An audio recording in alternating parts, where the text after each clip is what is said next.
السلام علیکم ورحمۃ اللہ وبرکاتہ۔ معزز سامعین ناظرین، اگر آپ ہمارے یوٹیوب چینل پر نئے ہیں تو ہمارے چینل کو سبسکرائب، ویڈیو کو لائک اور شیئر ضرور کیجیے گا۔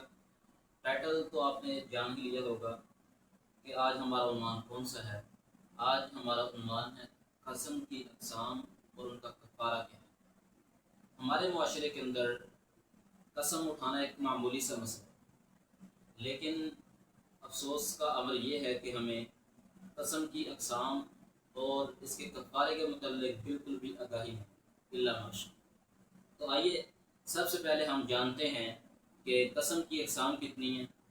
قسم کی ٹوٹلی طور پر 3 اقسام ہیں، اور یہ سب سے پہلے جان لیں کہ قسم کو عربی کے اندر یمین کہا جاتا ہے، یا میم یا نون، یمین کہا جاتا ہے۔ تو اس کی 3 اقسام ہیں: یمین لغو، یمین غموس، یمین منعقدہ۔ اب ان کی تعریف جان لیجیے۔ یمین لغو کسے کہا جاتا ہے؟ گزری ہوئی بات یا موجودہ حالات پر اتفاقیہ یا دانستہ طور پر قسم اٹھا لینا۔ کوئی بات ہو رہی ہو کہ اچانک منہ سے نکلا نا اللہ کی قسم، اتفاقیہ طور پر دل کا ارادہ اس کے اندر شامل نہیں ہے، تو اس پر کسی قسم کا کوئی کفارہ نہیں ہے۔ یمین لغو پر کسی قسم کا کوئی کفارہ لازم نہیں ہوتا۔ اب اگلی بات جاتی ہے یمین غموس پر۔ یمین غموس ماضی یا حال کی کسی بات پر جان بوجھ کر اور دانستہ طور پر قسم کھانا جس سے کسی کا حق مارا جائے، یہ سخت اور کبیرہ گناہ ہے اور اس کی توبہ کرنا لازم ہے۔ تو توبہ کرنی ضروری ہے۔ اب آگے یمین منعقدہ ہے، تیسری جو قسم ہے، مستقبل میں کسی کام کو کرنے یا نہ کرنے کی قسم کھا لینا کہ میں فلاں دن میں یہ کام کروں گا اللہ کی قسم، اس طرح قسم کھا لینا۔ تو اب کرنا کیا ہے؟ اگر اس قسم کو توڑ دیا جائے گا تو اس پر کفارہ لازم آ جائے گا۔ پورا کرنا تو الگ بات ہے، لیکن اگر اس قسم کو توڑ دیا جائے تو پھر کفارہ لازم آ جائے گا۔ اور اس قسم کا کفارہ کیا ہونا چاہیے؟